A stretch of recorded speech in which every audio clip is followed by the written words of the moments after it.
Hello बच्चों, आज हम देखेंगे मैथ्स का एक नया कॉन्सेप्ट।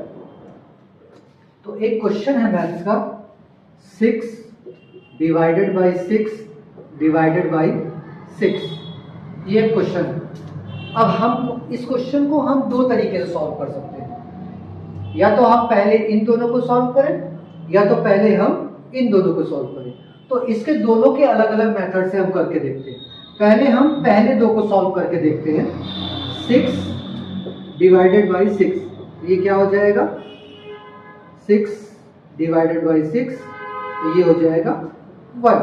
और उसके बाद ये वाला 6 यहाँ नीचे आएगा, तो 1 डिवाइडेड बाई 6, तो ये क्या हो जाएगा?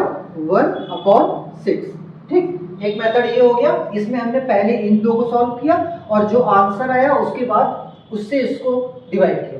अब तो पीछे से हम डिवाइड करना स्टार्ट करते हैं। इन दोनों को पहले डिवाइड करते हैं। तो 6 डिवाइडेड बाई 6, ये हो जाएगा आपका 6 डिवाइडेड बाई 6 1।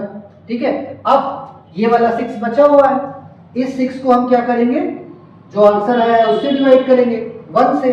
तो यहाँ आंसर हमारा क्या आ जाएगा? 6/1। तो ये आंसर हो गया 6।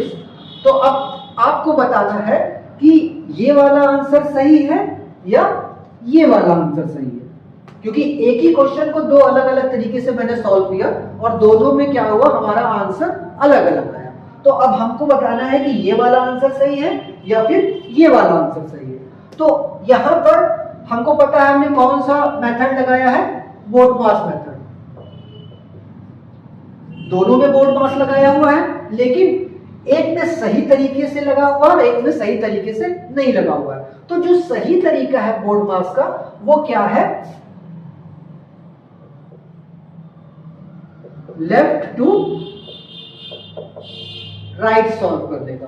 ठीक है, तो हम लेफ्ट से स्टार्ट करेंगे और उसको सॉल्व करते हुए राइट साइड में बढ़ेंगे। तो जो हमने ये वाला हमारा आंसर आया है, ये वाला हमने लेफ्ट टू राइट सॉल्व किया है, तो ये वाला आंसर हमारा सही है। और ये वाला जो हमने सॉल्व किया है, ये राइट टू लेफ्ट सॉल्व किया है, तो ये वाला आंसर हमारा सही नहीं है। तो जब भी इस तरह का क्वेश्चंस कभी आपको मैथ्स में मिले, तो हमें एक तो हमें बोर्ड मास का कॉन्सेप्ट फॉलो करना है, और बोर्ड मास में भी हमें कौन सा कॉन्सेप्ट फॉलो करना है? Left to right. तो अब आगे से हम ये गलती जैसे ना। ठीक है, थैंक यू।